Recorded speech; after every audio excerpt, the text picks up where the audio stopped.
Bienvenue sur le podcast Graines d'étoiles qui donne la parole à des personnes qui sont acteurs et actrices de leur vie. Je suis Sarah et j'anime ce podcast avec beaucoup de joie pour créer un monde où tout le monde est plus conscient de sa nature spirituelle et l'intègre dans son quotidien. Si vous êtes sur un chemin de développement personnel ou spirituel, si vous vous sentez seul sur ce chemin ou si vous avez des questions, vous êtes au bon endroit. Le podcast vise à révéler la graine d'étoile qui sommeille en chacun d'entre nous.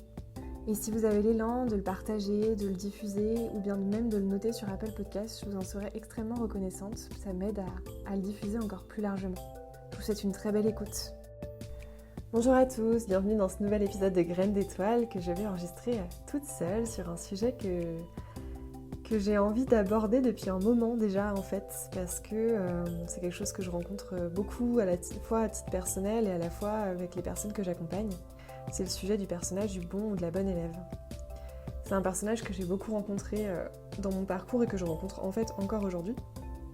Et en fait, je vois beaucoup de personnes bloquées dedans. Donc j'avais envie de faire cet épisode en vous partageant notamment 3 pièges dans lesquels on tombe assez facilement quand on a ce personnage actif en nous.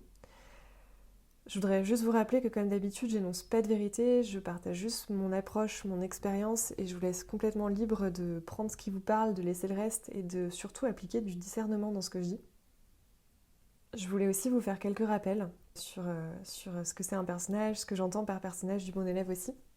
Les personnages, ce sont des facettes de nous-mêmes, des rôles que l'on joue en fait tout au long de nos journées et souvent c'est à partir de ces personnages en fait qu'on commence à se raconter des histoires et que le mental s'en empare, que l'ego s'en empare.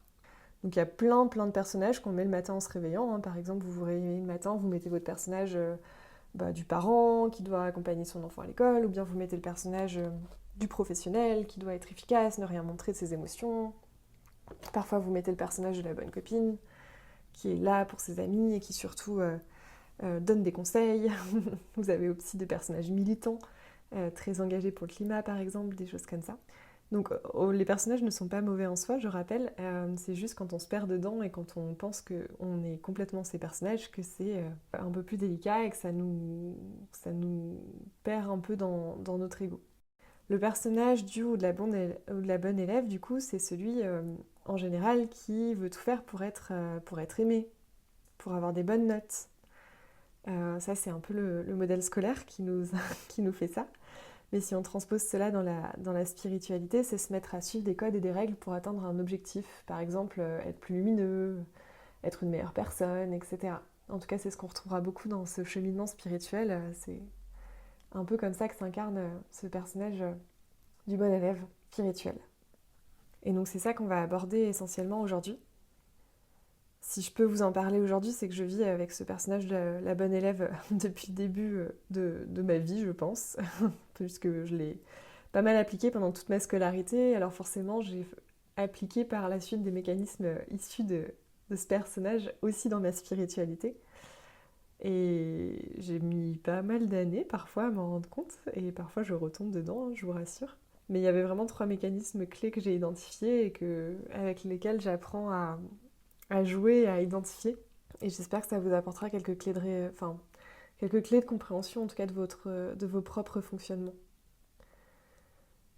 Je voulais aussi rappeler, parce que ça fait pas de mal forcément, ce que c'est, en tout cas pour moi, ma vision de la spiritualité et pourquoi du coup ça me tient à cœur de partager sur ce sujet. Pour commencer, la spiritualité, c'est pas devenir une meilleure version de soi-même. On confond souvent. Mais la spiritualité, pour moi, c'est laisser la vie nous traverser complètement sans y offrir de résistance. Ensuite, être spirituel, c'est quelque chose qui est là par essence. En fait, on n'a pas à choisir si on est spirituel ou pas, on l'est de fait, on explore juste plus ou moins cet aspect en fait de nous. La spiritualité, quelle qu'elle soit, ne vise pas à créer un enfermement ou une course à la consommation, que ça soit matériel ou expérientiel. Et enfin, je voulais rappeler que la spiritualité, c'est un cheminement personnel. Il n'y a pas de recette, il n'y a pas de mode d'emploi et c'est vraiment à chacun de trouver le sien. Et après tous ces rappels et cette longue introduction, je vais enfin passer aux 3 points, aux 3 mécanismes clés que j'ai identifiés sur ce personnage du bon élève spirituel. Et j'espère que ça vous parlera. Le premier écueil, C'est un peu lié à notre culture, je pense, occidentale, en tout cas française. Je vais peut-être pas m'avancer pour toutes les cultures occidentales, mais en tout cas notre culture française, qui infuse même dans la spiritualité telle qu'on la connaît aujourd'hui, une petite culture judéo-chrétienne qui fait qu'on pense qu'on a bien intégré dans notre culture, dans nos actes, dans nos quotidiens, que si on fait des bonnes actions, on est récompensé, et si on en fait des mauvaises, on est puni en gros. Alors, oui, dans certains cas, mais on a globalement transposé ce fil dans le milieu spirituel où on applique ça un peu à l'extrême, où on pense que si on fait des bonnes choses, alors du yoga, de la méditation, des temps pour soi, des exercices de gratitude, etc., on pense qu'on a tendance à devenir une meilleure personne, à devenir de plus en plus lumineux et qu'en fait on est récompensé pour ces choses qu'on fait en fait. Déjà, je viens de dire des choses qu'on fait. Ce ne sont pas des choses que l'on est. Et tant qu'on part du faire et qu'on n'applique pas, on va dire, ces principes spirituels depuis un bon espace qui est celui de l'être, et ben en fait, il n'y a pas forcément de récompense ou de punition derrière si je prends à l'extrême. Alors bien sûr que faire du yoga, faire de la méditation, prendre du temps pour soi, ça crée plus d'espace, plus de présence, plus de conscience en soi. Mais ça dépend vraiment depuis quel espace on fait tout cela. On peut faire du yoga tous les jours et pas du tout être, être plus présent en fait. Ça signifie rien du tout. On est vraiment dans cette approche, dans ce filtre que on va être récompensé ou puni pour chacune de nos actions. Moi j'aime bien dans ces cas-là reparler de la notion de karma, qui est une notion bouddhiste et qui est un peu subtile à comprendre mais qui permet d'avoir un autre regard peut-être sur ce filtre que nous on a. Le karma, bon, c'est pareil, en général on pense qu'il y a du bon et du mauvais karma. Karma, ça signifie en sanskrit action. Et il y a le karma yoga qui existe, qui signifie l'action désintéressée. En fait, c'est la notion que toutes nos actions portent une information en elles. Que l'objectif, c'est de ne pas attendre le moindre résultat pour agir, en fait. Puisque la notion de karma dans le bouddhisme, c'est aussi sortir de cette roue d'action qui produit des cycles de réincarnation. En gros, si on n'arrive pas à sortir du karma et à être vraiment dans l'action désintéressée, c'est là où on se réincarne plusieurs vies. En tout cas, c'est l'approche bouddhiste. Et donc, du coup, tout ce qui est karma yoga, c'est un yoga qui est beaucoup dans le service désintéressé, qu'on voit par exemple dans des ashrams, des choses comme ça. Et la notion derrière, c'est d'agir, mais sans attendre d'être récompensé derrière, en fait. Ou puni, mais en fait d'agir depuis un espace de l'être tellement juste qu'en fait, il n'y a pas, que nos actions ne produisent pas de conséquences, en fait, derrière. Et cette notion me semble un peu plus juste, en tout cas intéressante pour justement sortir un peu de ce personnage de la bonne élève qui pense que chaque action va avoir une conséquence presque. Alors oui, dans l'absolu, mais ça dépend si on le fait depuis l'être ou le faire justement, depuis la présence ou l'inconscience. Je me retrouve souvent dans les accompagnements que je fais ou dans les retraites face à des personnes qui sont un peu désabusées, voire en colère, en mode oui, j'ai confiance en la vie, oui, je médite, oui, je prends soin de mon énergie, et pourtant je vois aucun changement dans mon quotidien. Ben oui, mais en fait, pourquoi est-ce qu'on fait ça? Est-ce que c'est depuis un espace mental ou est-ce que c'est depuis un espace beaucoup plus intégré dans le corps, dans la présence? Est-ce que vous faites... est-ce que vous méditez? Est-ce que vous... vous prenez soin de vos énergies pour inconsciemment, hein, c'est pas conscient, obtenir quelque chose de mieux dans votre vie? Ou est-ce que c'est parce que c'est tellement juste et aligné pour vous que de toute façon vous n'avez pas le choix et vous ne posez même pas la question de ce que vous faites ou pas, vous le faites? L'ouverture de conscience, c'est pas un deal avec la vie, genre je fais bien les choses et j'obtiens une meilleure note ou une meilleure vibration dans ce cas-là. L'ouverture de conscience, c'est vraiment un élan de vie et en fait, c'est tout. Et c'est pour ça qu'on se retrouve souvent, en tout cas, c'est ce que j'observe pas mal depuis quelques mois, qu'on est en colère ou qu'on a envie de tourner le dos finalement à ce chemin spirituel parce que forcément, du point de vue de notre personnage de bon élève, bah, ça marche pas forcément comme ça en fait. C'est pas parce qu'on fait toutes les recettes qu'on suit, même la vie d'un moine bouddhiste, qu'on aura une ouverture de conscience en fait plus élevée en fait. Alors il n'y a pas forcément de question de niveau, mais ça va pas forcément changer quelque chose dans votre quotidien. C'est bien sûr possible qu'un chemin spirituel change les choses dans le quotidien.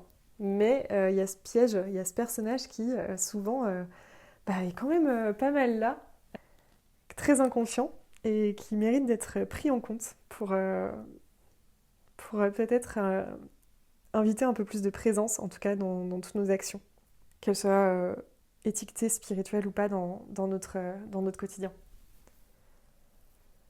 Le deuxième mécanisme un peu piège que je voulais évoquer, c'est celui du personnage spirituel, dans lequel évidemment le bon élève rentre.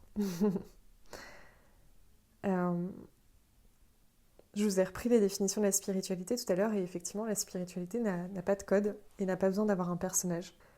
On a beaucoup l'impression depuis quelques années que dans les milieux spirituels, en tout cas, il faut adopter certains codes pour être étiqueté spirituel. Donc il y a des codes qui sont faire du yoga, porter un bracelet en pierre semi-précieuse, connaître son ascendant, en astrologie, être capable de parler des cycles de la lune. Parfois c'est mieux connaître ses vies antérieures, cumuler des expériences. Et attention, je juge personne. Moi aussi j'ai commencé par le quartz, d'avoir un bracelet en quartz rose à mon poignet pour développer l'amour de moi-même et je le fais encore parfois. Je fais évidemment partie de cette team qui a adopté certains codes et qui en a refusé certains et qui navigue entre ça ou pas, mais qui estime qu'il n'y a pas besoin d'adopter tout ça pour être une bonne personne spirituelle, entre guillemets. Parce que la question que je voudrais vous poser à ce stade, c'est est-ce que ces actions, est-ce que ces codes du personnage spirituel ont vraiment un impact sur votre quotidien, sur votre positionnement intérieur? C'est possible que oui, c'est possible que non. J'invite toujours à remettre de l'intention en fait dans ces codes du personnage spirituel. Si vous avez envie de vous en emparer, c'est ok. Si vous n'avez pas envie de vous en emparer, c'est ok aussi. Aucun d'entre eux n'est mauvais a priori tant que c'est pas fait de manière automatique en fait, et que ça vient surtout pas alimenter l'idée que vous êtes une meilleure personne spirituelle si vous faites cela ou vous possédez tel ou tel élément du personnage spirituel. Si vous avez l'impression d'être une meilleure personne, en général, vous alimentez votre ego et la séparation avec d'autres personnes qui n'adoptent pas les mêmes codes. On est tous spirituels par essence, je l'ai dit au tout début. Spirituel, ça vient de l'étymologie, ça veut dire souffle, donc a priori on respire tous. On choisit juste d'explorer cette voie avec plus ou moins d'intensité et d'engagement dans la vie, dans nos vies. Mais en tout cas, une personne qui a toute la panoplie du bon personnage spirituel ne sera pas forcément plus ou moins spirituelle qu'une personne qui, a priori, ne sait même pas ce que c'est un chemin, n'a même pas choisi de se pencher consciemment sur le chemin spirituel, mais est complètement dans la présence en fait au quotidien. J'ai des très bons exemples autour de moi de personnes qui n'ont aucun de ces codes, qui ne s'intéressent même pas à ça et qui pourtant sont celles qui m'apprennent le plus sur le cheminement, en tout cas en conscience et en présence. Ce personnage spirituel, je trouve qu'il fait aussi beaucoup rentrer dans la comparaison. Et c'est en cela que c'est un écueil que je le relie aussi à l'écueil un peu du bon élève, c'est que le bon élève, il veut avoir une meilleure note, il veut être en tout cas bien considéré, et c'est un peu pareil avec tous ces codes qu'on peut adopter dans la spiritualité. Et du coup, quand on les a bien tout comme il faut, quand on pense en tout cas qu'on les a bien tout comme il faut, on estime qu'on a une meilleure note, qu'on a une meilleure peut-être vibration que d'autres, et du coup on se compare à des personnes peut-être soit qui ont encore plus de codes que nous, soit qui en ont adopté moins. Et ça c'est un vrai piège, parce que ça veut vraiment rien dire. Et c'est quelque chose que les réseaux sociaux alimentent beaucoup. Pour évoluer dans ces milieux depuis quelques années, je peux vous garantir que ça veut rien dire d'une ouverture de conscience d'avoir un tambour ou un bracelet en quartz rose ou de faire du yoga tous les jours. Vraiment, c'est très déconnecté de ça. C'est vraiment la présence qu'on met derrière. On en revient toujours à ça, la présence, l'instant présent depuis qu'on met derrière et l'espace depuis lequel on adopte toutes ces actions, tous ces personnages, tous ces codes. Et le troisième mécanisme sur lequel j'aimerais partager, c'en est un que j'ai un peu évoqué en fil rouge, mais du coup dans le bon élève, il y a souvent la volonté sur un cheminement spirituel de vouloir être plus lumineux, être plus conscient, de vouloir vibrer toujours plus haut, de rester dans des bonnes vibes, etc. D'être une personne qui est aimante et pleine de gratitude envers la vie. Alors oui, c'est sûr que quand on a de la joie, quand on est un peu en énergie haute, il y a plus de good vibes que quand on est par exemple dans la haine de l'autre ou de la haine d'une situation. Mais en fait le principal c'est pas du tout d'atteindre cet état de gratitude et de plénitude en permanence, c'est de pouvoir en fait remonter plus ou moins rapidement quand on tombe et de surtout pas lutter contre l'expérience. Et parfois, dans l'expérience, il faut expérimenter la colère, la haine. Attention, c'est toujours pas une incitation à expérimenter ça, mais en fait on est tous humains et on n'est a priori pas des êtres éveillés qui sommes conscients en permanence, tel Bouddha assis en tailleur et pas du tout dérangés par les tribulations de la vie. A priori, on est tous plus ou moins confrontés à ça tout le temps. Et d'ailleurs, c'est peut-être le piège de bon élève dans lequel je tombe le plus souvent, de vouloir toujours rester un peu haut. Si la vie nous présente une expérience et qu'on est là, non, je veux vibrer haut, ça va me descendre mon énergie, en fait on résiste et du coup on n'est plus dans la présence. Je peux peut-être vous partager un exemple personnel là-dessus. En général, quand j'anime des retraites, je me sens très alignée, très haute en énergie et très à ma place. Et du coup, ça crée... c'est pour ça que j'arrive à créer ces espaces pour les personnes. Et en général, quand je reviens d'une animation de retraite, je passe plusieurs jours à être très élevée énergétiquement. Et c'est souvent là où j'ai pas mal d'idées et de miracles qui se produisent dans ma vie. Et la dernière retraite que j'ai animée, en fait, ça s'est pas du tout produit comme ça. Au lieu de durer plusieurs jours comme d'habitude et de surfer un peu sur cette haute vibration que j'avais un peu dans tout mon corps, j'ai eu un appel de ma mère le lendemain. La famille, c'est toujours idéal pour nous déstabiliser. Et cet appel m'a clairement fait redescendre et mis dans une colère, mais que j'ai eu du mal à débloquer, que j'ai dû mettre beaucoup de mouvements dedans. Et en fait, j'étais là, mais comment ça, je suis hyper haute et là je suis en train de redescendre. Je me voyais vraiment résister en mode non, mais c'est pas possible, j'ai tout fait bien pendant toute ma retraite. Je sais que je suis hyper élevée énergétiquement et j'arrive à être en colère, mais je vais redescendre, c'est pas possible. Et en fait, il y a une amie qui m'a appelée et qui m'a fait prendre conscience que j'avais en fait le droit de faire des yo-yo comme n'importe quel être humain. Et c'est à ce moment-là que j'ai pris conscience que oui, j'allais revenir un peu plus de présence, faire circuler cette colère, apporter du mouvement, méditer. Moi, c'est mes clés à moi. Mais que j'étais clairement tombée dans le piège de en fait, je veux être haute en énergie, je suis une bonne élève. Et en fait, ça marche pas. Pas tout le temps, en tout cas. On peut se créer le personnage qu'on souhaite, mais on est vite bloqué dans son évolution de conscience, en fait, si on n'accepte pas toutes les facettes de la vie et de tout ce qu'elle nous propose. Et en fait, la vie, elle ne propose pas tout le temps des paillettes. Souvent. Et c'est trop bien, mais pas tout le temps. Et pour finir ce podcast, ces partages, j'avais envie de vous raconter un peu une histoire qui illustre aussi bien ce sujet. C'est une histoire d'un maître qui a plusieurs étudiants, d'un maître zen qui apprend la méditation, le chemin vers l'éveil à ses étudiants. Et un jour, il y a un de ses étudiants qui vient le voir et qui lui demande « Maître, je médite 4 heures par jour, vous pensez qu'il va me falloir combien d'années pour atteindre l'éveil et être sur la voie du zen ?» Et le maître lui répond « Écoutez, il va vous falloir une dizaine d'années. » Un peu dépité par cette réponse, l'étudiant repart et puis revient un moment après pour redemander à son maître Maître, j'ai bien réfléchi, je pense que 10 ans c'est un peu long, et si je médite 8 heures par jour, vous pensez que j'y arriverai en combien de temps ? Et là le moine lui répond, le maître lui répond 20 ans.